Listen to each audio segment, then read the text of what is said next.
Bonjour à toutes et à tous. Merci de nous rejoindre dans l'entretien de Dimension Politique alors que nous émettons depuis le studio François-Xavier en Limnon.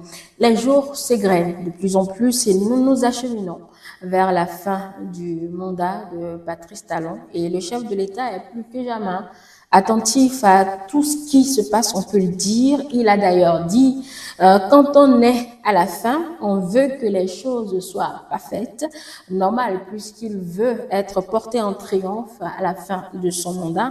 Mais comment finir justement en beauté les urgences de l'heure pour parfaire ce qui a été si bien fait? Nous aurons dans cet entretien, mesdames et messieurs, la contribution d'un citoyen béninois pour la pérennisation des acquis en 2026 et également il prône donc l'alternance mais dans la continuité. Notre invité est un acteur politique affiché, un promoteur culturel également et dans la vie il est un contrôleur financier. Monsieur Gabin Aloyon, bonjour. Bonjour Madame Angèle Touboula. Merci d'être dans nos murs ce matin. C'est moi qui vous remercie dans ce beau mur que vous avez baptisé en l'honneur de mon cher ami François-Xavier Loumont. Alors, vous êtes là ce matin, comme je l'ai dit, contribuer un peu à l'exercice de la pérennisation des acquis de Patrice Talon en 2026. Vous souhaitez l'alternance, mais une alternance dans la continuité de ce qui se fait. Vous voulez vous prononcer essentiellement sur les urgences de l'heure, puisque nous sommes en train de finir ce mandat, ou que Patrice Talon est en train de finir son mandat. Comment finir en beauté? Vous allez donner vos analyses. Mais bien avant, on veut bien en savoir un peu plus sur ce mouvement que vous présidez, puisque vous êtes le président du consensus national, un mouvement, un projet. Qu'est-ce que c'est? Qui êtes-vous au sein de cette formation, Monsieur Gabin Aloyon? Merci beaucoup.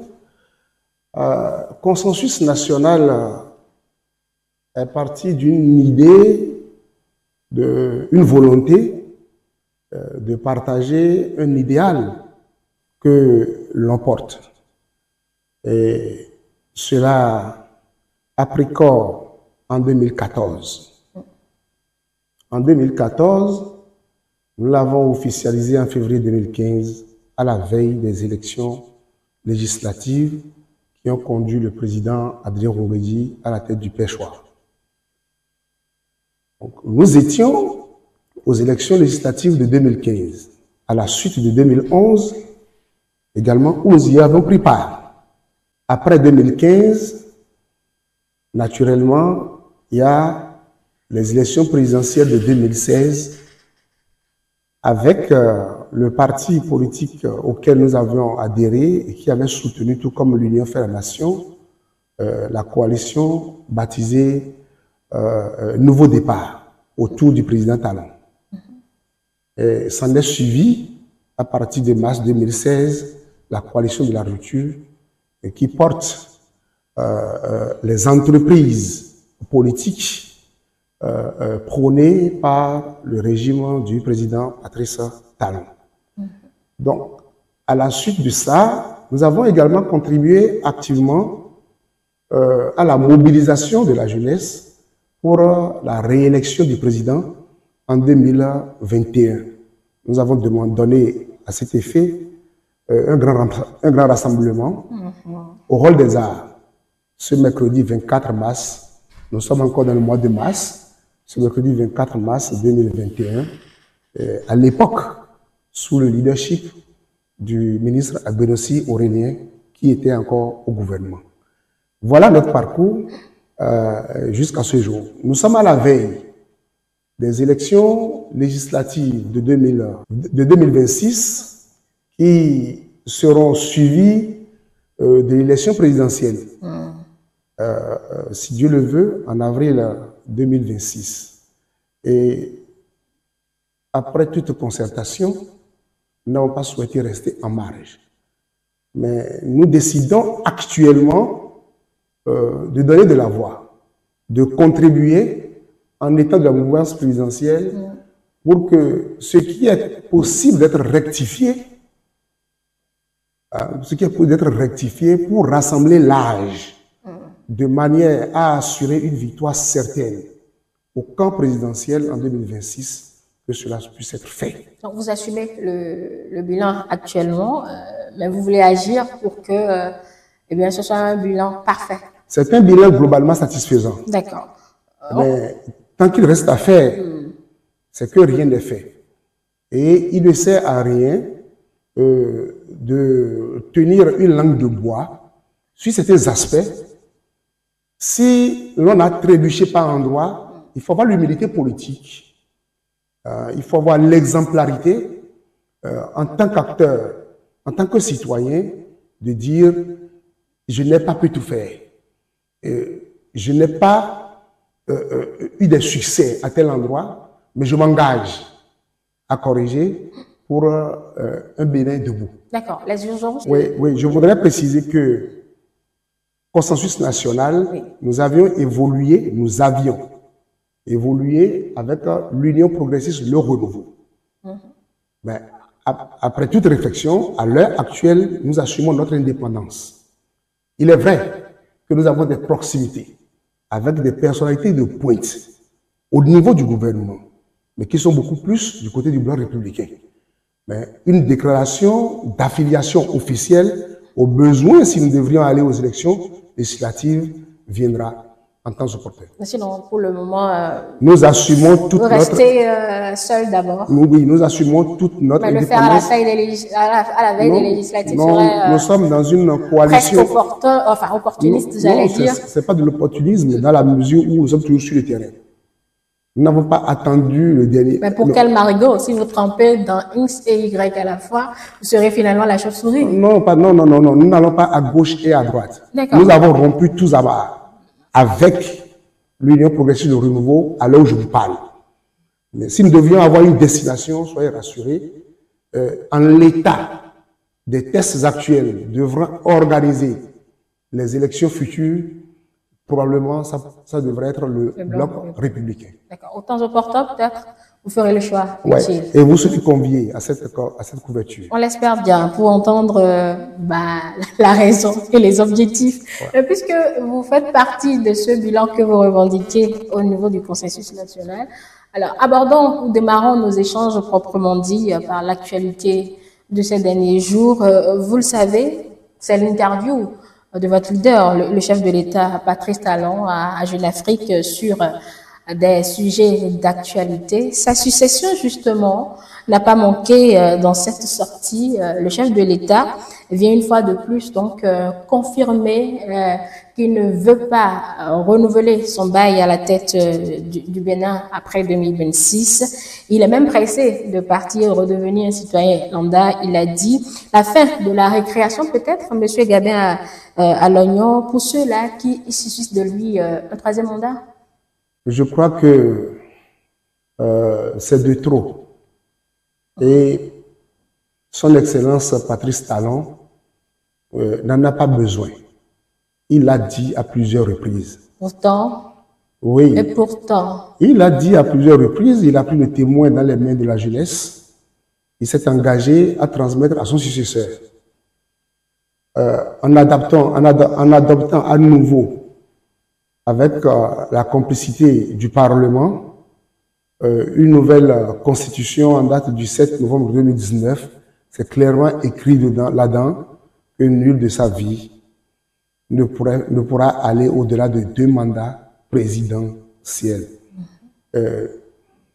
Moi, je reste convaincu, et ça je vous parle franchement, que sur cet aspect, ce que le général Mathieu Kérékou n'a pas fait, aucun de ses successeurs ne pourra le faire. C'est-à-dire? Personne ne pourra aller à 3 mandats en République du Bénin. Il a dit... Vous êtes péremptoire, vous êtes bien péremptoire. Je dis personne. Ce sont des textes qui ont été, écrits par des hommes, ce sont des humains. Non, le Bénin... Ça peut vous rattraper. Vous pouvez paraître fin quand ça va se changer. Quand ça va changer. Pour en fait quoi? C'est pas le séjour trop longtemps d'un tronc d'arbre dans l'eau qui le transformerait en crocodile. Si nous voulons copier la démocratie occidentale, regardez les Américains, c'est 4 fois 2, 8 ans. Donc, ne regardons pas ce qui se passe à notre gauche, plus près, à côté ou un peu lointain, parce que nous sommes en Afrique, le Bénin a sa spécificité et a sa spécialité politique. Donc, que les gens laissent Patrice Talon, président de la République, en paix avec ce sujet. Et je crois que sa sortie sur Jeune Afrique vient siffler définitivement la fin. Ça vous convainc davantage? Moi, je suis convaincu parce que M. Athanas Guillaume Patrice Talon n'est pas un promoteur, excusez-moi, pour l'instant, il n'est pas un promoteur de l'AES. Parce que ceux qui disent troisième mandat, nous sommes dans une nouvelle république là, en fait, non seulement ils sont des troubleurs de conscience nationale, mais ils sont en réalité des promoteurs de l'AES. Ils nous demandent simplement de nous allier à l'AES. Attendez, promoteurs de l'AES, comment? En fait, ils sont des instigateurs de la prise du pouvoir par la force armée. Parce qu'un troisième mandat va créer des troubles. Et lorsqu'il y aura trouble, les forces de sécurité et de défense voudront mettre un terme et rétablir l'ordre. Là, vous leur prêtez des intentions. Ce n'est pas des intentions. Ils n'ont jamais dit ça. Ce n'est pas des intentions. Ce sont des interprétations. Non, nous avons vu dans d'autres... Ils sont allés au niveau de la Cour constitutionnelle qui a d'ailleurs tranché le débat. Pas au fond. Pas au fond d'abord. La Cour constitutionnelle a joué plus ou moins de la prudence puisque le sujet reste entier, mais ils n'ont jamais dit. Je voudrais vous dire. Ils n'ont jamais demandé. Je voudrais vous dire. Ce que vous êtes en train de dire là, que j'aurais du mal à répéter. Oui, je voudrais vous dire de considérer que ce débat est totalement tranché. Et que le Bénin n'adhérera pas. Le Bénin n'adhérera pas à un troisième mandat au profit de ses citoyens à la Marina. En 2026, le Bénin aura un autre président de la République. Un président de la République qui ne s'appellera pas Patrice Talon. D'accord. Mais vous semblez leur jeter la pierre à M. Gabé Alaignon. Il mérite pas mieux. C'est vrai que ce n'est plus le moment, mais moi je veux juste vous demander, est-ce qu'il, plus ou moins, en temps, il n'avait pas raison? Est-ce que l'avenir n'est pas incertain après Patrice Talon?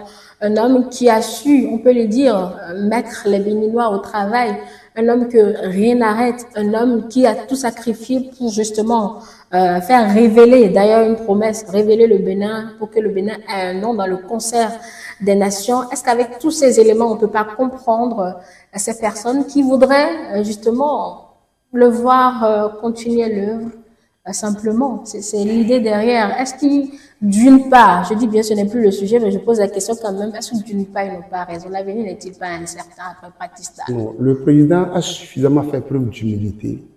Quand vous dites que c'est un homme que rien n'arrête, non, Dieu l'arrête. Bon, ça c'est la providence. Dieu l'arrête. Vous et moi ne l'arrêtons pas. Dieu l'arrête. Oui, ça c'est la force suprême. D'accord.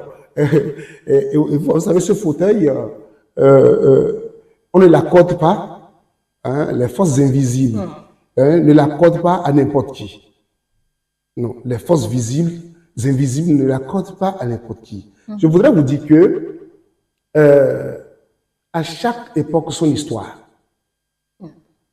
Moi, j'ai eu la chance d'aller au vote par rapport à notre génération, hein, pour la première fois en 95.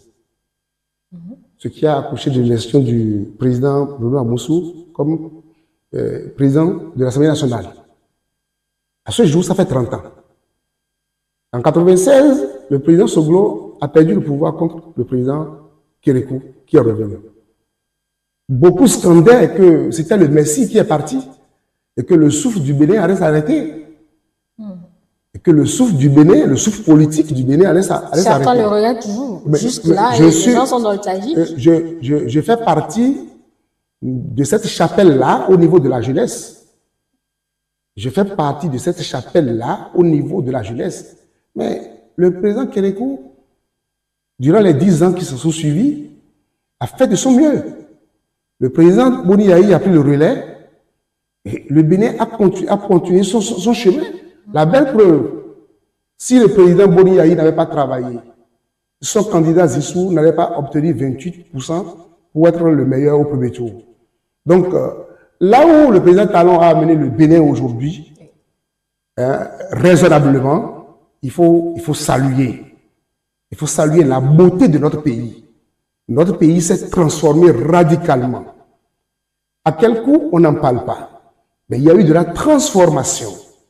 Et celui à qui il passera le témoin tentera d'aller au-delà ou à défaut de maintenir au niveau où il a laissé. J'aime souvent citer un ancien à moi, paix à son âme, feu Théodore Béanzin. Nous étions à l'université, il nous encadrait. Ça, c'est l'acteur culturel. Oui, et il nous disait, mais, si votre papa a construit une maison et que vous prenez le relais, à défaut de le dépasser, maintenez ça au moins au niveau où il l'a laissé. Et je crois que ceux qui sont dans cette ambition-là, dans cette course, et qui veulent prendre le témoin, qui s'engagent à prendre le témoin dans les mains de son Excellence Patrice Talon, doivent comprendre la leçon, saisir la pêche, et en son temps, nous serons là également pour apprécier. Alors, pour sa succession, Patrice Talon l'a dit, il sera attentif et que le prochain président sera son président à lui. Surtout qu'il veillera aussi à ce que celui qui vient ne puisse pas tout saccager. Bon, ça, ce sont moi mes mots. Comment vous interprétez cela, M. Gabriel Loyon? Je vais tirer situation d'une certaine allégorie. L'allégorie du potier qui a construit ses jarres. Vous connaissez un peu ces, non? Bien sûr. Dans le mono. D'accord. Lorsque vous fabriquez vos jarres quelque part, est-ce que vous pouvez vous distancer de ces jarres et y lancer des pierres? Ça va se briser. Ça va se briser. Donc, en tant que constructeur, les efforts qu'il a déployés, tout ce qu'il a fait en 10 ans, il aurait souhaité que, comme nous l'avons dit tout à l'heure, à défaut que cela s'augmente, que cela soit maintenu. Et il allait plus loin. Dans une interview, je crois, en 2024, il avait dit qu'il sera actif. Il avait dit qu'il sera très actif par rapport à sa succession, par rapport aux campagnes. Oui, ça c'était fin 2023. Fin 2023. Oui. Il avait dit. Donc, même son successeur, Boni Yahi, avait voulu que ce soit... prédécesseur cette fois-ci. Oui, son prédécesseur, Boni Yahi, avait voulu que ce soit son dauphin qui prenne et non Patrice Talon. Donc, c'est légitime. C'est légitime. Et puisque nous sommes de sa chapelle, puisque nous sommes de sa chapelle, c'est pour ça que nous nous donnons l'audace de répondre à votre invitation pour des propositions constructives en vue de permettre à la grande famille, quand il parle de famille, il parle de famille politique d'abord. Ah d'accord, c'est votre interprétation. Oui, il parle de famille politique d'abord, en vue de permettre à cette famille politique d'aboutir à ces résultats escomptés. Ce qui est très important pour nous. Ce qui est très important pour nous, non seulement en tant qu'acteurs de la grande mouvance, mais en tant que consensus national avec les amis et avec qui nous échangeons quotidiennement sur les enjeux futurs. On suppose que votre consensus va apporter son dauphin, pardon, pas son dauphin, mais son dauphin. Voilà, j'y arrive. Mais Patrice Talon dit qu'il le révélera quand il sera prêt, le plus tard possible pour ne pas perturber l'action gouvernementale. Mais le plus tard possible, ne serait-il pas trop tard pour vous qui devez connaître l'intéressé, travailler à sa victoire certainement, s'il vous le présente tardivement? Est-ce que cela ne va pas perturber un peu tout ce que vous aurez à faire pour convaincre justement les électeurs à votre cause, Monsieur Gabriel Loyon? Son timing à lui vous arrange-t-il? Quand je dis vous, la classe politique à laquelle vous appartenez. Non, son timing est politique. Son timing est politique. La campagne n'est pas encore ouverte. Ils n'en sont pas loin. Bon, oui. Les candidatures seront déposées d'ici là. Non, les candidatures... C'est 180 jours avant l'élection oui, qui a lieu en avril 2026. Oui. Attendons à tout le moins le troisième trimestre de l'année. Ce n'est pas tard. Quand l'actuelle équipe gouvernementale aurait transmis le budget à l'Assemblée nationale. 2026. 2026, le budget 2026 à l'Assemblée nationale. Vous verrez. En ce moment, les partis politiques seront en train de s'apprêter pour constituer les listes des élections législatives. D'accord? Et ceux-là qui seront les lauréats de cette compétition doivent déjà à peu près commencer par s'acclimater à celui qui va être le futur joker. Mais nous avons, il y a juste clair, il faut tracer des pistes. Il faut être réaliste. Soit ce candidat, il proviendra de l'appareil gouvernemental. L'appareil gouvernemental en place. Soit ce candidat est à côté de l'appareil gouvernemental. Soit il est des partis politiques. Cela devrait être le cas plutôt. Soit qu'il soit des partis politiques. Mais s'il est dans l'appareil gouvernemental, vous ne savez pas s'il provient d'un parti politique pour être au niveau de l'appareil gouvernemental. Donc il est à deux niveaux. Mais lorsque vous regardez bien, aujourd'hui, le Bénin n'est pas prêt. Le Bénin de demain n'est pas prêt à s'engager pour une candidature issue de la profession libérale.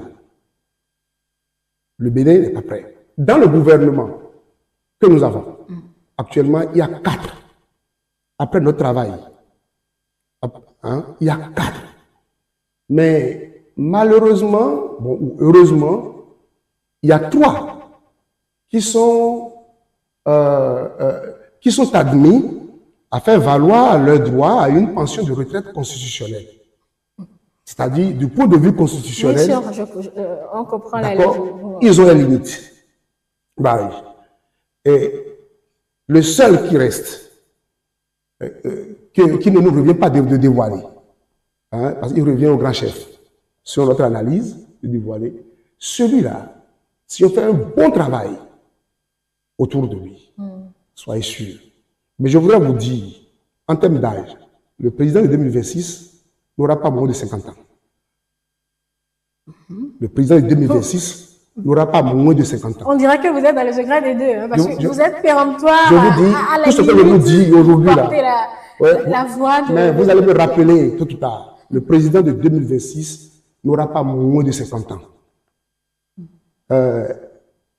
Ceci étant, du côté des partis politiques, ces talents-là ne manquent pas également. Mais il revient au Conseil des sages. J'ai dit tout à l'heure que dans le gouvernement, il y a au moins 3, d'accord, qui sont des sages.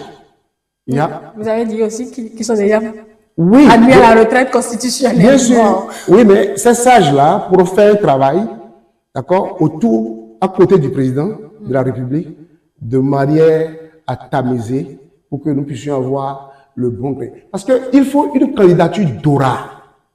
Quelqu'un qui puisse rassembler, rallier facilement du nord au sud, de l'est à l'ouest. Aller aux élections présidentielles, ce n'est pas une question des moyens financiers. Non, ce n'est pas une question de la fortune établie. Regardez par exemple le président Kérékou, en 96, 5 ans après. D'abord, l'homme, de par la vertu que nous lui avons connue, ce n'est pas quelqu'un qui est attaché aux choses de ce monde. Il n'était pas riche. Mais quand on appelait son nom, on dit, ah, mais il va venir. Ah, il va accepter. Vous vous êtes rapproché de lui. Accepter. Il faut une candidature d'aura. D'aura, d'accord. Mais vous disiez tout à l'heure que le Bénin n'est pas prêt pour un candidat des professions libérales. Oui. Il s'agira d'un acteur politique avéré. Mais s'il fait justement une profession libérale. Je dis, il s'agira d'un acteur politique avéré. Suivez bien mon regard. Suivez bien ce que je vous dis. Dans les lettres, il s'agira d'un acteur politique avéré, suffisamment pondéré, que nous avons connu il y a au moins 15 ans à 20 ans. D'accord. D'accord. Et l'autre critère pour le camp présidentiel, c'est de tout faire pour que nous puissions nous remarier avec Cotonou. Parce que le trébuchement que nous avons connu à Cotonou aux élections législatives de 2023, il faut que nous travaillions de manière à corriger cela. Parce que Cotonou a sa psychologie de vote. Bien sûr. Cotonou n'est pas une localité ordinaire. Dites-vous, hein, c'est quand même... c'est toujours comme ça dans les grandes villes. Non. Elles sont difficiles à conquérir. Ah non. Ici, c'est quand même le bastion. Ce fut le bastion de l'ancien président de la République. Il s'est forcé au globe. Pour quelqu'un qui a dirigé la présidence de la République à Cotonou et qui est venu diriger la ville avec le leadership, le charisme que connaît le président Soglo, les listes de Cotonou, très prochainement, doivent être regardées avec précision. Je l'ai dit. Celui qui a fini depuis plus de 10 ans, là, monsieur Alain. Le 25 novembre 2022, au lendemain du dépôt des listes électorales pour les élections législatives du 8 janvier, j'étais avec un aîné au Parlement. Je lui ai dit, cette liste-là que vous avez concoctée pour Cotonou, nous allons passer à côté de la plaque. Moi, je ne veux pas toi à Cotonou, je ne veux pas deux. Donc, nous devons nous remarier avec Cotonou. D'accord? C'est extrêmement important. Et ça passe par la qualité des hommes choisis de par leur savoir-faire politique. Moi, j'ai eu la chance de travailler avec Khalid Azanagi. J'ai travaillé avec Maman Rosie Soglo.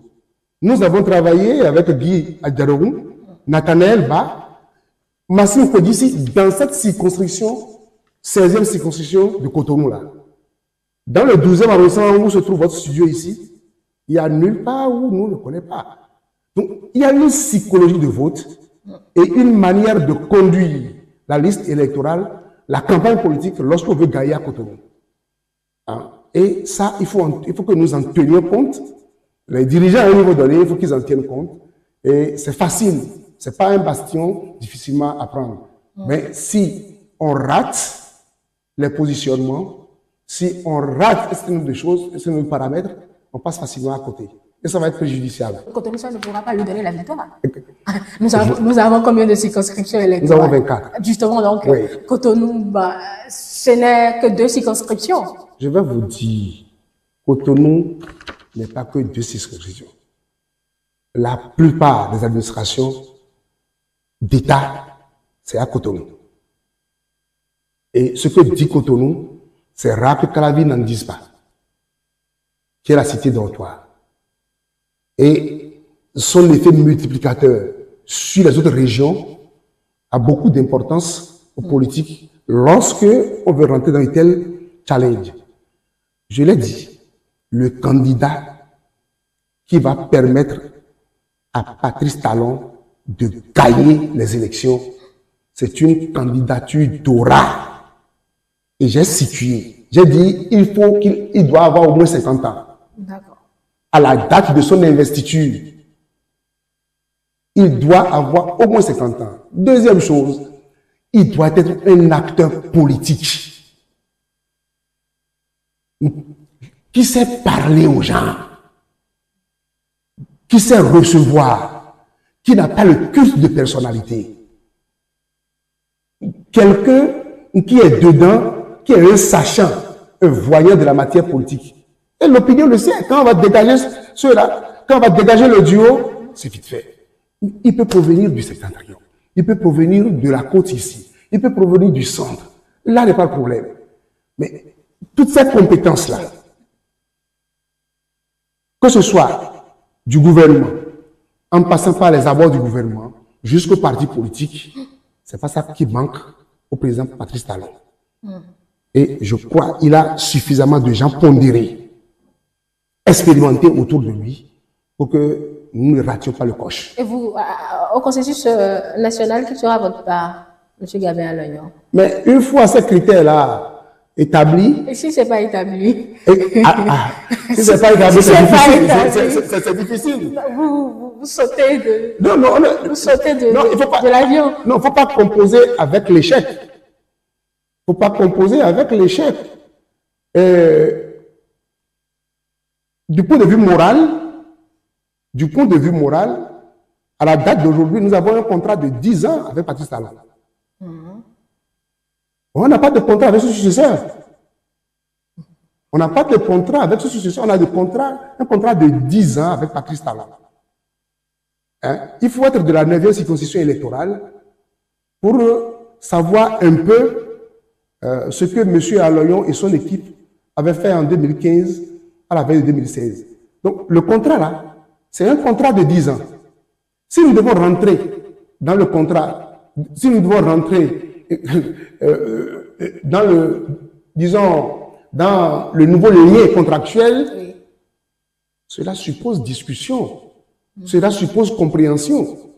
Et c'est pas une discussion, c'est pas des discussions pécuniaires, hein, mais c'est des discussions de principe pour gagner la victoire. L'argent n'accompagne personne dans les urnes. D'accord. Hein? Donc, voyez-vous, ce qui accompagne les gens dans les urnes, c'est la conviction. Donc, travailler sur la conviction des gens, ramener les gens à comprendre la nécessité d'aller dans une nouvelle direction. Nous sommes avec Patrice Talon, hein, pour l'instant, toujours jusqu'au moment où, si la candidature n'est pas de notre goût, nous serons, ou ne nous rassure pas une élection, nous serons dans la triste obligation, pas de claquer la porte, de dire la vérité à qui de droit, à tout le moins d'être observateur. Votre réaction là m'amène à poser une autre question. C'est comme si au processus national, vous avez déjà idée de votre candidat que vous semblez vouloir lui glisser. Autrement, bon, vous vous retirez simplement du jeu. C'est l'impression que ça donne, Monsieur Gavet. Nous n'avons échangé avec aucun candidat. Nous sommes dans le pays depuis, je vous ai dit, ça me fait 30 ans de militantisme. Ça me fait 30 ans de militantisme. 30 ans de diminuer de mon âge, allez-y voir. J'étais encore au collège. 30 ans en passant par l'université. Quand je vous parle de Candide Azanaï et de Massimo Kodissi, ça, ce sont mes années universitaires, 99, à Cotonou, où la RB avait pris les 5 sur 5 de ce côté et le PRD de l'autre côté. Et pour faire asseoir à nouveau Mbedi dans le fauteuil en 99. C'est des situations que nous avons. C'est pour ça que nous vous parlons de psychologie de vote à Cotonou. Donc, nous n'avons aucun candidat. Nous avons... Vous avez la caricature de quelqu'un que vous venez de présenter. En tout cas, non. Quelques éléments quand même. Mais vous avez vu... Ce que vous avez dit, ne me dites pas que vous avez sorti ça, mais tout de suite, vous avez réfléchi là-dessus, M. Gabriel d'ailleurs. Bon, sur d'autres plans, voyez-vous, hein, sur d'autres plans, nous venons de faire, par exemple, le tour des 12 départements du pays. Du 12 octobre 2024 au 19 décembre 2024. J'ai eu la chance, je n'ai pas échangé avec eux sur ces aspects, de rencontrer des autorités de pointe au niveau de tous les départements. Je suis rentré dans la masse. Une masse enseignante, masse juvénile, société civile. Alors, si vous entendez quelque chose, après vous faites votre point. Ce que je vous dis, c'est le fruit d'une tournée nationale que nous avons effectuée sur d'autres plans. On n'est pas resté dans les quatre murs et à la fin, on a dit ça, on n'a pas dressé ça par rapport à quelqu'un. C'est pour que nous gagnons. Nous avons souscrit à votre émission, ma chère sœur Angèle, parce que nous voulons la victoire certaine en 2026 et nous nous donnons le courage de faire des propositions constructives. C'est notre apport. D'accord. Alors, en 2026, justement, va consacrer tout ce qu'on nous disons là, la sortie de Patrice Talon de la scène. Je veux dire, le jeu politique actif.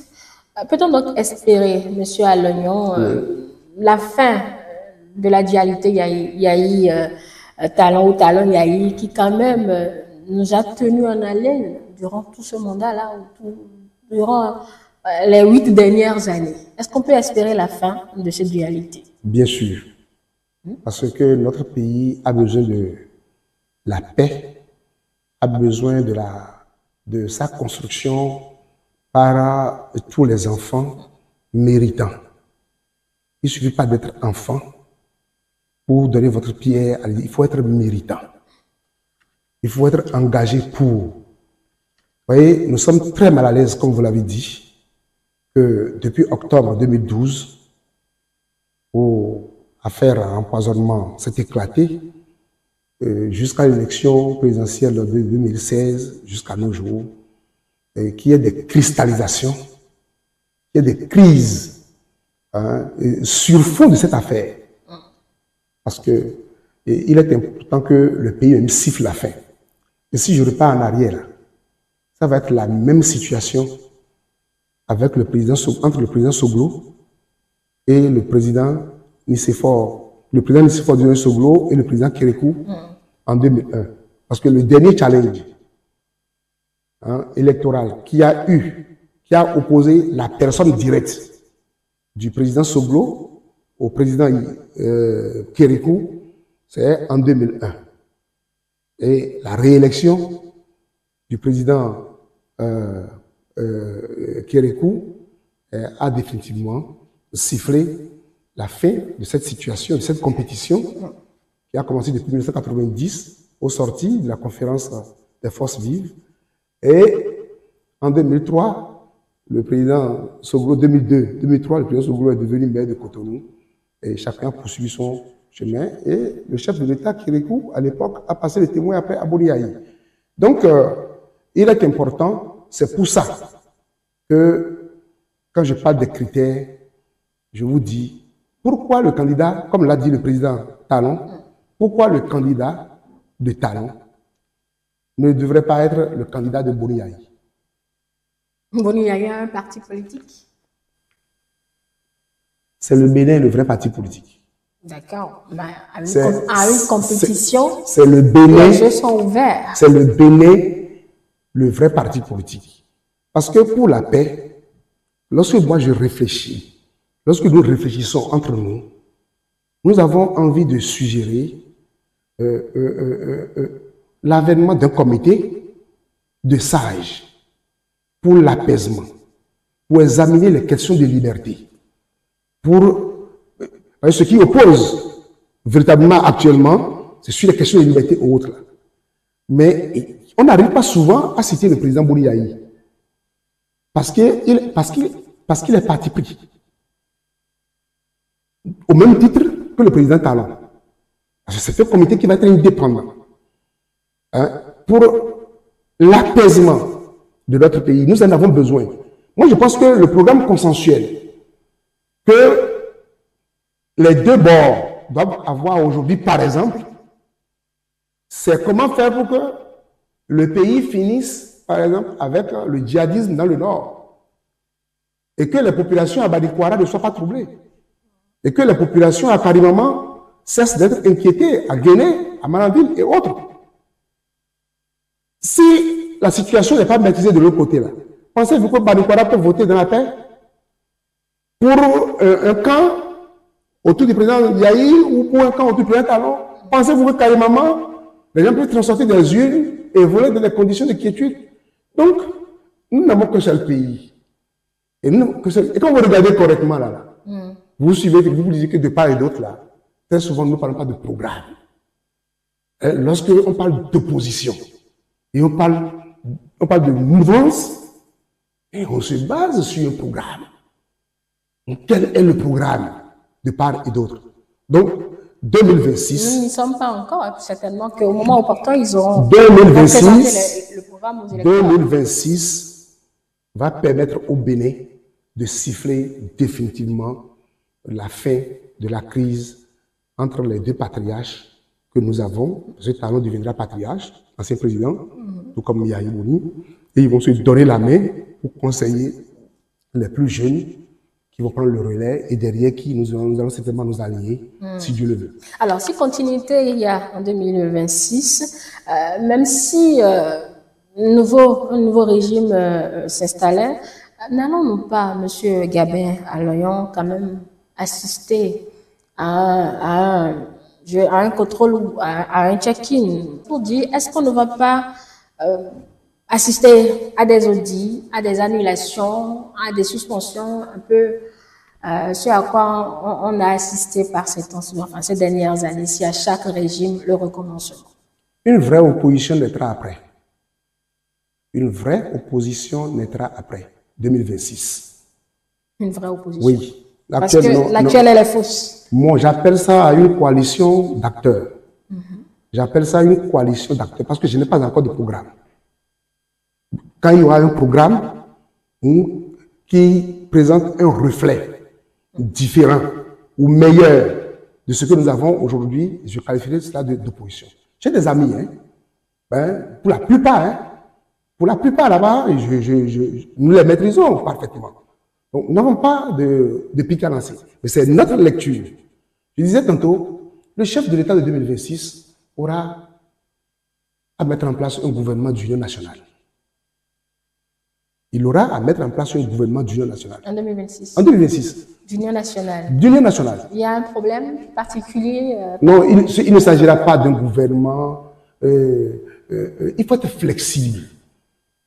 Si, vous voyez, à la sortie, considérez que nous avons traversé une période de crise, nous étions allés à la conférence, et au sorti, toutes les tendances se sont retrouvées. Moi, là-bas, c'est des gens qui sont là-bas parce que ils n'ont pas eu des compréhensions souhaitées de ce côté. Quelle est la conviction qui amène, lorsque vous suivez l'actualité sur les réseaux sociaux, vous voyez les acteurs d'hier dans les déclarations contre Boni Yahi, et aujourd'hui, vous voyez, c'est si bon. Vous voyez, c'est un mariage qui convainc, mais un peu difficilement. Alors, mais quand vous dites union nationale, c'est tout comme si on est sorti d'une période de crise et qu'il fait telle attention. Il faut rassembler tout le monde au sein il y a une crise, il y a des crises latentes portées par deux grands frères, dont nous n'avons pas l'âge de juger. Lesquels? Mais vous l'avez dit tout à l'heure. Tout à l'heure, il y a eu. Oui! Bon. C'est une ça, crise. c'est deux personnalités, ça ne concerne normalement pas l'État. Ça emporte le système. Bon, ben, celui-ci que nous subissons fonctionne plus ou moins. On aurait souhaité, puisque nous avons beaucoup de choses à construire, aller dans une certaine homogénéité. Pas une homogénéité suffocante, mais une homogénéité raisonnable, qui associe toutes les compétences du pays pouvant apporter une pierre à la construction de leur pays. C'est de ça il s'agit. Il est vrai que c'est le prochain président qui sera élu, qui mettra en place son gouvernement. C'est une proposition. C'est une proposition. Ça ne s'impose pas au prochain locataire de la Marina. Oui, même dans votre proposition, monsieur Alagnon. On vous a entendu dire tout à l'heure que l'opposition, c'est une coalition pour le moment, ils n'ont pas de projet. Dans le même temps, vous dites qu'après le départ de Patrice Talon, il faudrait un gouvernement d'union nationale. Bon, d'accord. C'est pour satisfaire qui? Le peuple. C'est pour satisfaire le peuple. Qui a donné mandat à ces gouvernants? Mais je dis, c'est une proposition qui ne s'impose pas. C'est une contribution. D'autres acteurs politiques peuvent faire d'autres propositions. N'en déplaise. Non, on essaie de vous suivre dans la logique de cette proposition. Mais c'est pour la paix. Mais ils disent qu'ils ne sont pas d'accord. Ceux que j'appelle coalisés là, ils disent qu'ils ne sont pas d'accord. Patrice Talon aurait fini, donc serait parti, même si ce sont des dauphins qui gagnent. Mais ça devient le bilan. Mais c'est une approche que nous versons. Non, on est d'accord dans la. C'est une approche que nous versons. Ce que nous versons, d'accord, à l'agenda du programme dauphin, qui ne s'impose pas au dauphin. Il est libre de trancher comme il veut. D'accord? Il aura à tirer les conséquences. Bien sûr, il aura à tirer les conséquences. Il aura à tirer les conséquences. C'est juste. Mais si on insiste autant, c'est de comprendre un peu l'objectif. Dès lors que vous allez voir que ça va finir entre Boni Yahi et Patrice Talon, d'accord? Si ça finit, c'est que c'est fini. Il n'y aura plus rien. À travers l'élection. Moi, je ne parle pas de la continuité. Je parle de la préservation des acquis. Je ne parle pas d'une continuité autour du talon, mais je parle de la préservation des acquis que nous avons obtenus les 10 dernières années. Donc, dès que ça va finir entre les deux acteurs, vous verrez que c'est fini. Il n'y aura plus cette excitation que nous voyons tout le temps. Donc, le nouvel homme fort de la Marina, qui aura à composer sa majorité, D'accord? Il va utiliser, qu'on appelle-t-on, sa finesse. Il va utiliser son doigté, d'accord, son tact nécessaire pour associer les acteurs. Mais le président Patrice Talon l'a fait. Le président Patrice Talon l'a fait. Vous voulez que je vous... Non, je vous suis, monsieur Alain. Mais vous voulez que je vous en parle, par exemple? Alors, quand il a pris le pouvoir, pour prendre le pouvoir, à l'Assemblée nationale, le président Patrice Talon n'avait pas... S'il a trop, c'est 10 députés. Sur 82. Lui-même le dit qu'il est venu sans majorité et qu'il a... Sur 83. Mais vous avez vu, la plupart des députés élus sous Yahi l'ont aidé à réaliser son programme. D'accord? Voyez-vous, c'est cette sorte d'approche, d'accord, plus ou moins déguisée, que je formule, que nous formulons et que nous versons à l'agenda du pouvoir futur lauréat de la Marina. Mais il est libre. Ça apaise. À supposer que tous ceux-là qui étaient députés derrière Yahi, d'accord, étaient toujours campés derrière le président Yahi et disaient toujours les mêmes choses que nous voyons. Les acteurs coalisés d'aujourd'hui le disent là. Hein? Vous pensez qu'il ne sera pas suffoqué par rapport au vote des lois à l'Assemblée nationale? Pourrait-il mettre en œuvre sa vision? Autant, c'est une approche. D'accord. Et qui est sous-tendue par la logique que nous développons, qui n'est pas en marge de la logique que nous développons. D'accord. Alors, en 2026, on le sait tous, on aura 3 élections présidentielles, législatives et communales. Et dans l'arène politique, l'opposition compte peser de tout son poids, puisqu'elle veut justement gagner ces élections-là, la présidentielle comme les législatives. Il y a une sorte, monsieur Alagnon, une sorte de tiraillement sur surtout la réforme partisane, en l'occurrence le dernier code électoral. L'opposition dit qu'en l'état, ce texte de loi pourrait compromettre la paix si on allait aux élections ainsi. Et l'opposition compte d'ailleurs saisir les instances internationales pour se faire entendre. Patrice Talon et sa majorité à laquelle vous appartenez, avec vos consensus, disent niet, qu'il n'y aura pas de relecture. Toute cette chamaillerie vous inspire quoi, monsieur Gabriel Alain? Merci. Le 25 avril 2024, le jeudi 25 avril 2024, j'ai pris part au Palais des Congrès, au colloque organisé par l'Église catholique avec les acteurs politiques, la société civile, sur le vivre ensemble. J'ai suivi l'exposé du politologue Mathias Rompin, qui a dit que partout dans le monde entier, que c'est la Grèce seule qui dispose d'un taux élevé de 7%, exigé pour avoir une représentativité au niveau de l'Assemblée nationale. Ici, nous étions à 10%, après nous sommes allés à 20%, selon le code en vigueur. Alors, je reste convaincu que un beau jour, on pourrait tirer le leçon des élections à venir et au besoin faire marche arrière. Et ne pas reconnaître que 20% c'est un peu élevé, hein, c'est faire preuve de non-citoyenneté. C'est pas facile. Réunir 20% dans une circonscription électorale, c'est pas chose aisée. Si on n'a pris part à des élections une fois dans sa vie, hein, on doit savoir que c'est pas une chose aussi facile. On a la possibilité justement de coaliser. Mais la loi est votée. D'accord? Sa constitutionnalité est établie par l'instance avertie. C'est promulgué. Nous sommes face à l'évidence. On y va. Il ne sert à rien que nous polémiquions tout le temps. Je suis partisan de ceux qui pensent que nous devons pouvoir faire une marche arrière et réduire. 10%, ça n'a pas permis au président Oumegui d'avoir quelque chose. Avec son parti. Ça ne lui avait pas permis. Alors, mais l'objectif étant d'avoir des partis forts. Étant d'avoir des partis forts et qui contrôlent l'action publique, l'action parlementaire. Hein, le Parlement étant le rôle de la politique, hein, c'est une vision, c'est validé.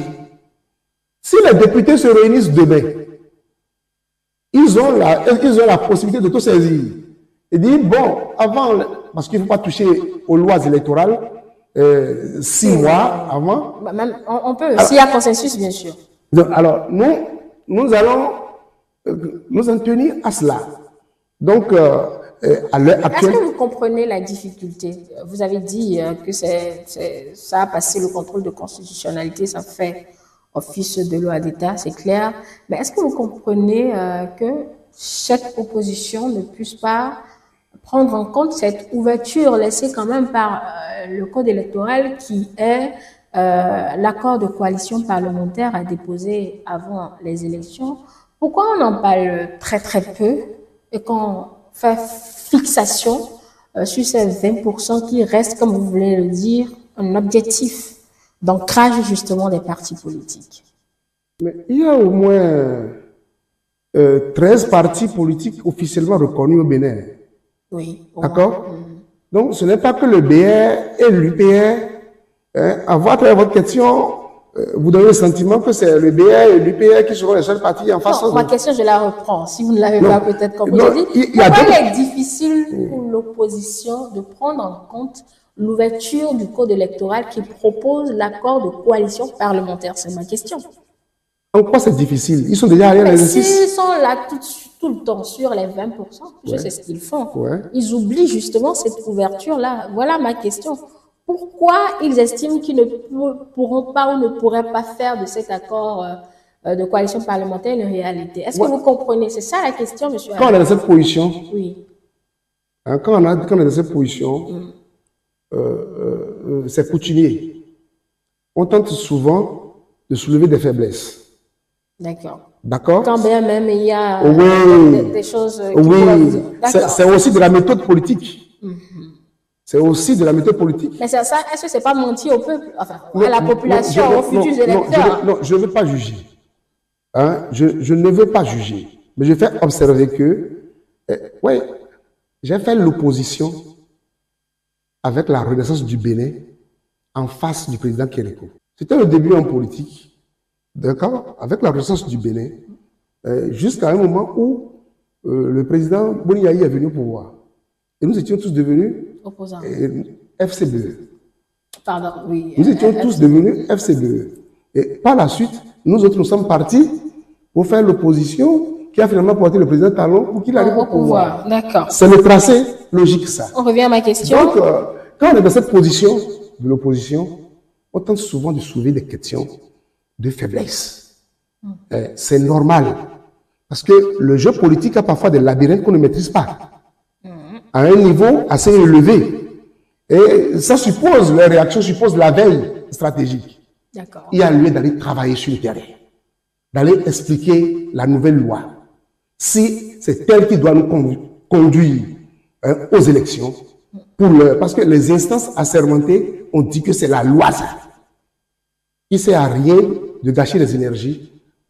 Il faut aller rapidement, parce que le temps politique qui coule ne se rattrape pas. Avec cela, l'opposition qui est dans les starting blocks, la majorité plus que jamais, à quelle configuration, on prend tout le temps sur ça. À quelle configuration, monsieur Alayon, à quelle configuration du Parlement on peut s'attendre pour ces élections générales? Ça, c'est une projection à votre scanner à vous. Oui, il est de tout souhait que nous ayons un Parlement d'élite.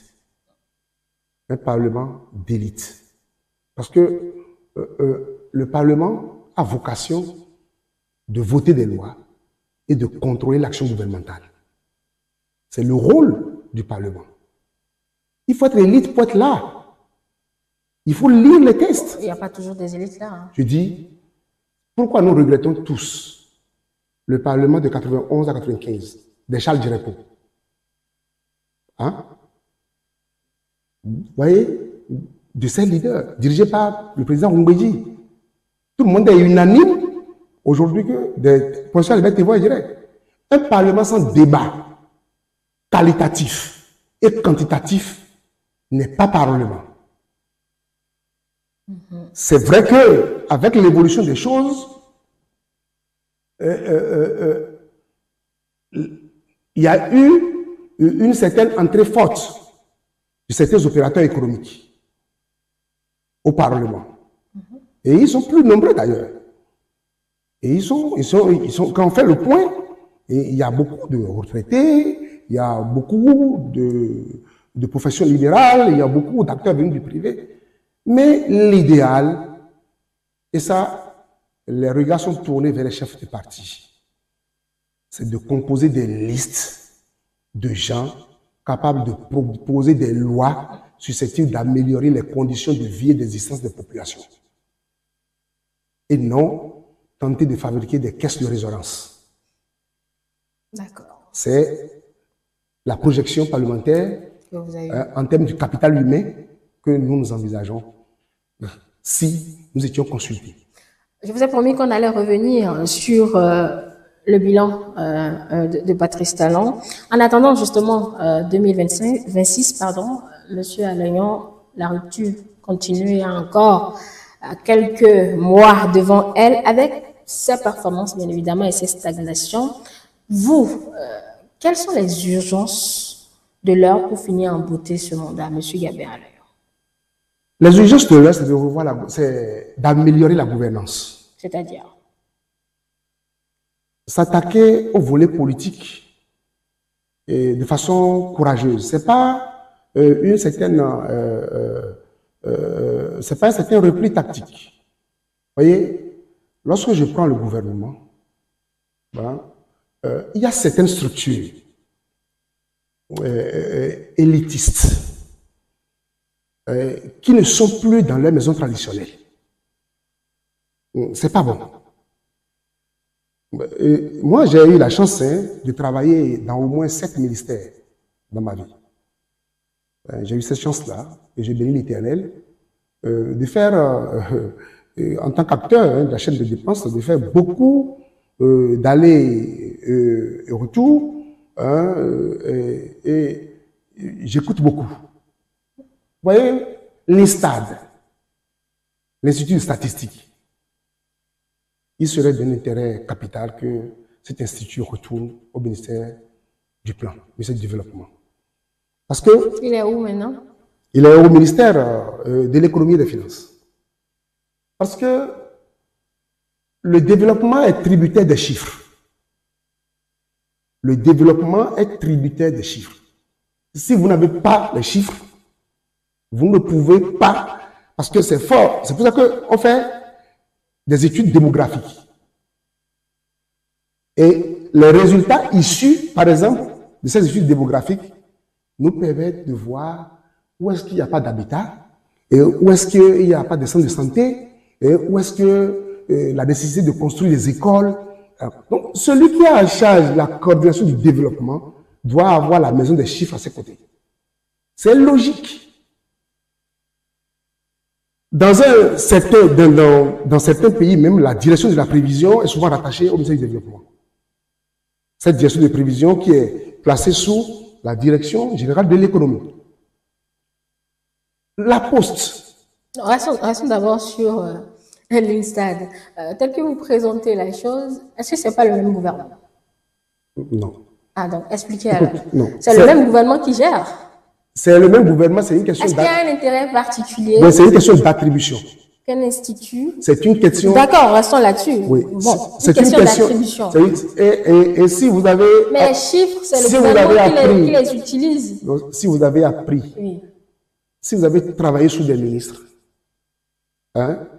vous allez comprendre ce que c'est que la protection de l'attribution. Nous avons beau être du même gouvernement. Dès que je suis DG, d'accord, et que je ne relève pas de votre proposition pour ma nomination au Conseil des ministres, vous avez peu de pouvoir sur moi. Vous vous adressez à moi, je rencontre d'abord ma hiérarchie avant de vous rendre compte. En termes de célérité de l'action publique, il y a un frein qui est créé là. En termes de célérité de l'action publique, il y a un frein qui est créé là. La Poste. La Poste doit être dans le giron du numérique. Et non à l'économie et aux finances. Moi, j'ai eu la chance, nous avons eu la chance avec beaucoup d'autres collègues, où on nous a enseigné les sciences administratives. sur les bancs des dames. Comment on compose les gouvernements, à peu près. La poste, aujourd'hui, ça doit être dans le numérique. C'est des propositions courageuses que nous faisons et c'est des audaces que le chef de l'État est prié de l'avoir, comme on le connaît à l'accoutumée, pour le bon fonctionnement du pays. Parce que l'avez-vous consulté sur le pourquoi de ces choix? Ah non, écoutez, attention, c'est un chef de l'État. Qui a toute une équipe derrière lui. Mais écoutez, nous avons le droit de lecture. Une équipe de cadres comme vous, c'était. Nous avons le droit de lecture. Est-ce que vous ne revendiquez pas des choses, comme je l'ai dit, je ne suis pas, on peut entendre, on peut comprendre. Je ne suis pas, moi, bien sûr. Je ne revendique rien. C'est pas, je ne suis pas la revendication syndicaliste. Non, ça n'a rien à voir. Non, je ne suis pas moi, par exemple, je ne suis pas statisticien. Par exemple, de formation. Je ne suis pas statisticien de formation. Je n'ai pas fait la démographie. Je l'ai fait en deuxième année d'économie, mais ça n'a pas été ma spécialité. Alors, je ne suis pas des postes de télécommunications. Donc, que ça reste... mais pour le bien de l'ordre national, pour le bien du pays, il faut oser. Il nous reste un an. Vous avez une préoccupation qui s'entend. Non, nous n'avons aucune préoccupation. En tant qu'acteur politique... c'est quoi alors? En tant qu'acteur politique, d'accord, nous avons le droit de faire des propositions qui puissent permettre d'améliorer la gouvernance. Mais votre leader a choisi le contraire, certainement pour des éléments que lui il a, que vous n'avez pas. En fait, c'est ce que j'essayais de dire, monsieur Gabé. Oui, mais nous sommes des praticiens. Vous savez, j'ai travaillé au ministère de l'économie numérique. J'ai fait au moins 2 ans là. Oui, vous avez dit que vous avez eu la chance de parcourir plusieurs ministères. Donc, ce que je vous dis, ne voyez pas M. Alain. Vous comprenez? Et vous avez parlé de check-in tout à l'heure. Oui. Je vous avais dit que nous avons fait une tournée nationale. Je ne vous ai pas dit que nous avons eu des concertations entre acteurs, d'accord, de différentes structures où on se concerte dans notre consensus national. Je ne vous l'ai pas dit. Donc, c'est des résultats d'ensemble que je vous présente. D'accord. Je suis porte-parole des résultats d'ensemble que je vous présente. Je viens au volet de la diplomatie. Partout au monde, même quand on dit ministre des Affaires étrangères tout court, ça sous-entend la coopération. Ça sous-entend la coopération est l'âme et l'esprit même de la diplomatie. Et je suis resté aux affaires étrangères durant 3 ans en qualité de directeur de l'administration des finances. C'est impossible. C'est impossible. Le président a ses raisons. Justement, à l'époque, il s'en est expliqué. Je confesse que j'ai oublié entre-temps. Je dis, le président a ses raisons. Il s'est expliqué du pourquoi il a confié au ministère. Le président a ses raisons. Je dis, le président a ses raisons. Mais après un temps donné, s'il y a possibilité de revenir à la normale, il faut le faire. C'est courageux. Seriez-vous jaloux qu'on confie autant au ministre de l'économie et des finances? Quand je dis jaloux, c'est pas vous, monsieur Gabé Alaignon, hein. Ce projet que vous portez. Vous avez un problème particulier avec ça? Écoutez. Tout ce que vous dites là, c'est orienté vers le ministère de l'économie et des finances. Mais j'ai pas fini. Ah, d'accord. Ok, continuez alors. Les transports. Ce que nous avons là, jusque-là, c'est orienté les transports terrestres. D'accord. Les transports terrestres. Avec le cadre de vie. Les transports terrestres avec le cadre de vie. Le cadre de vie, c'est l'ancien MEU. Oui. D'accord? Les transports terrestres. Les voies aériennes constituent une entité à part. Très terrestre. Je dis terrestre, le ferroviaire, les voies aériennes, c'est une entité à part. Oui, mais ça participe du cadre de vie, non? S'il vous plaît. Non, moi je pose une question. Nous estimons vous paraître naïf, mais est-ce que ça ne participe pas au cadre de vie? Nous estimons que s'il est possible, s'il est possible, et ce qui est souhaité d'ailleurs, parce que vous prenez les partis politiques là, autour du président, on a beau nommer des ministres conseillers récemment, qui sont issus des partis politiques, mais les partis politiques ne digèrent pas, les membres de ces partis politiques-là, ne digèrent pas l'éternité de certains acteurs autour du président, d'accord, à un poste ministériel. Il n'est pas là pour faire la volonté de ses soutiens, hein. Lui, il veut des résultats. Nous sommes en politicien que vous êtes ou acteur politique que nous sommes en politique. C'est légitime. Non, nous sommes c'est légitime. Nous sommes en politique. Nous sommes en politique, d'accord. C'est la science où 8 plus 1 peut être égal à 0. Bien sûr. C'est pas une science exacte. Oui. D'accord. Oui, mais notre a des objectifs, monsieur Aloyon. Écoutez, c'est la science où, d'accord, l'addition mathématique, d'accord, ne donne pas exactement ce que l'on a toujours. D'accord? Et que l'addition mathématique donne, c'est une question du cœur. Il faut travailler sur le cœur. Nous devons créer, ce que nous disons, c'est sortir des frustrations pour ratisser l'âge. Mais lui, quand tout le monde se retrouve plus là. En fait, il sera plus là en 2026. Non, si vous avez des frustrations, mais il faut passer par là pour aller en 2026. Je vais vous dire que ce n'est pas que les gens sont renvoyés. C'est un jeu de dames. Les gens seront appelés à d'autres fonctions. Mais il aura l'occasion d'avoir créé une certaine virginité politique attendue. Il est vrai que Jésus-Christ... Vous avez vu ça où, monsieur Kabal? Mais il est vrai que Jésus-Christ n'a jamais suivi ses apôtres. Mais je vous dis, il y a nécessité que le chef de l'État, c'est une prière, c'est une évocation, qu'il tente à 1 an des élections présidentielles pour rassurer d'abord son camp politique et ensuite l'opinion nationale, qui tente de créer une certaine virginité politique autour de sa personnelle, autour de sa personne, pour nous donner l'occasion de relancer avec effectivité la machine. Si vous n'êtes pas... Parce que je vous ai parlé de Cotonou, hein. Bien sûr. On a eu le temps de parler. Écoute, lorsque je vais plus loin, par exemple, si vous voulez, je vais vous citer 3 circonscriptions rouges. Je vous ai dit que Cotonou n'était pas la seule.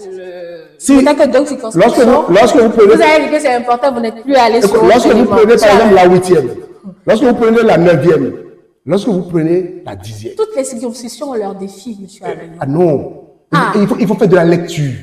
C'est vous le politique. Vous prenez par exemple la 9e circonscription électorale. Nous devons nous poser la question de dire pourquoi aux élections législatives dernières, les démocrates sont venus en tête.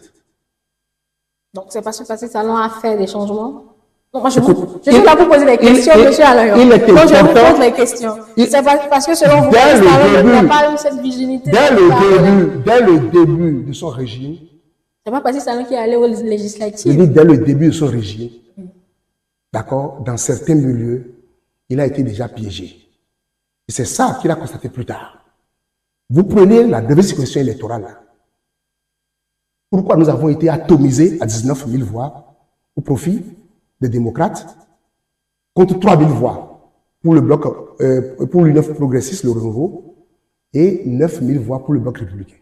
Pourquoi à Dassar, où le chef a décidé de placer le cœur de l'administration départementale avec beaucoup d'avantages, pourquoi les démocrates viennent en tête avec 11 000 voix contre 8 000 voix pour l'Union progressiste et 5 000 voix pour le BR? Alors que c'est le maire en fonction qui conduisait la liste de l'Union progressiste. Dassar est la seule ville dans la circonscription à disposer d'un ministre. Il y a problème en termes de positionnement du capital humain. Et c'est en créant cette virginité-là, en créant ce toilettage-là, sinon, vanter, c'est facile à prendre. Mais je vous dis, il faut que les cartes soient redistribuées, si tant est que nous sommes tous engagés pour une victoire certaine autour du camp présidentiel en 2026. C'est notre contribution, ce n'est pas de la critique. Et si c'est une critique, elle est constructive. D'accord. En dehors de cela, monsieur Aloyon, vous parlez également d'autres réformes comme celle de l'administration territoriale. Cela, bon, pour vous, cela a des limites quelque peu. Ça, je l'ai entendu, donc je vous donne la parole là-dessus. Oui. Je voudrais, au nom du groupe que je conduis, suggérer au chef de l'État la possibilité d'introduire, la nécessité d'introduire à nouveau une loi sur la réforme de l'administration territoriale. Celle en cours souffre de quelles insuffisances selon vous? Bien sûr. Celle en cours a créé des mécontentements. Comme toute réforme. Oui, comme toute réforme. Mais il est important de rectifier le possible. Il est important de rectifier le possible en créant d'autres entités administratives. Ça peut ne pas être pourvu automatiquement, mais ça va être à son actif. Vous allez au Togo à côté ici, c'est plusieurs préfectures, c'est plusieurs régions. La nécessité de rapprocher l'administration de l'administré. Ça va être l'occasion, voyez-vous, de créer d'autres communes. Vous voyez, une grosse agglomération comme Webo pourrait sortir de la commune de Tofa et devenir commune. Vous prenez Serkoué, vous évoluez un peu plus loin, quelque part comme Pangouyan, la colline, d'accord, et ainsi de suite, jusqu'à Pira, au Bona, un peu partout. Le souci de rapprocher l'administration territoriale de l'administré. Ça a des intérêts en termes sécuritaires. La sécurité est plus renforcée. D'accord? Et ça dissipe les frustrations issues de la réforme administrative passée. Sur l'administration en général, au niveau de la chaîne des dépenses, je voudrais prier le président de la République de chercher ou de faire chercher pour savoir les actes qu'il a posés pour la prise en compte de la chaîne des dépenses. Et vous n'allez voir aucun directeur de l'administration des finances. Vous n'allez voir aucun directeur de la planification, de l'administration des finances, qui puisse vous dire, par exemple, voilà le décret fixant le régime indemnitaire, d'accord, à nous attribuer. Donc, par conséquent, nous sommes, pour avoir exercé le métier, tous des candidats à la cueillette. Parce que vous jouissez de quelque chose dont vous n'avez pas la base, dont vous n'avez pas la base juridique. Vous voyez? Et de 2019 à 2020, voire mi-2021, notre pays reste devoir des salaires. Il est question du salaire à beaucoup de hauts cadres ayant travaillé dans ces chaînes-là. 2019, où on a commencé par tirer les acteurs de chaîne de dépenses, le PRMP, DAF, et DEPAF, au fichier national. Je vous dis, l'État reste devoir à ces acteurs-là. Ce faisant, c'est une manière de ramener. Je prends les conseillers techniques que l'on envoie. On n'a plus beaucoup de temps, monsieur. Oui. Non, sur cette question. Les conseillers techniques des ministères, des cabinets ministériels. Vous avez des conseillers techniques de certains ministères, d'accord, qui sont sous d'autres contrats et ailleurs, alors que nous sommes tous nommés par décret comme conseillers techniques de ministère. Ça crée des frustrations. Et le chef de l'État voudra bien instruire pour qu'il n'y ait pas de rappel de salaire en instance à la date du 31 décembre 2025. Il verra et quand nous allons amorcer le virage des élections, vous verrez que le panier de la ménagère sera amélioré parce qu'il y aura de la redistribution. Parce qu'on aurait payé vos... Mais écoute, nous sommes des citoyens, si nous avons travaillé, tout travail mérite salaire. Je ne remets pas cela en cause. Ah non, vous ne remettez pas en cause. Oui. Ce qui me fait sourire. Mais quand vous prenez un haut fonctionnaire comme un agent de la douane, quand vous prenez un magistrat, d'accord? Ouais, vous prenez un diplomate. On n'a plus beaucoup de temps pour on doit rendre vous savez combien de personnes il a derrière?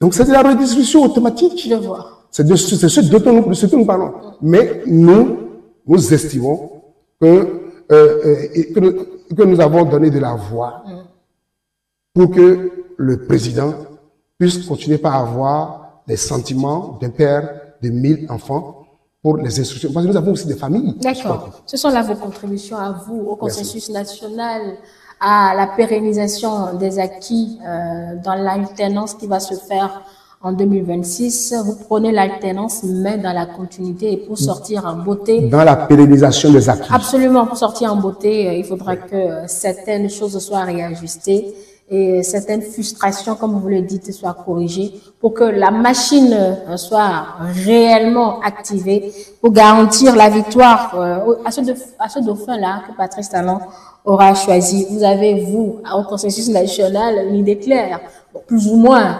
Vous souhaitez que ce dauphin-là aborde certaines caractéristiques que vous avez énumérées au cours de cette émission, cet entretien au cours duquel nous sommes revenus sur quelques éléments de cette interview de Patrice Talon aux confrères de Jeune Afrique. Il y a beaucoup de choses qu'on n'a pas pu dire parce que le temps imparti à ce programme tire à sa fin. Nous devons partir. On aura certainement une autre occasion pour échanger avec vous. Monsieur Gabin Aloyon, je vous accorde quelques minutes ou quelques secondes pour conclure nos échanges. Je voudrais suggérer au chef de l'État la mise en place de 2 comités. Un comité de dialogue. Dans ce comité, je vois 4 personnalités qui ont fait leurs preuves.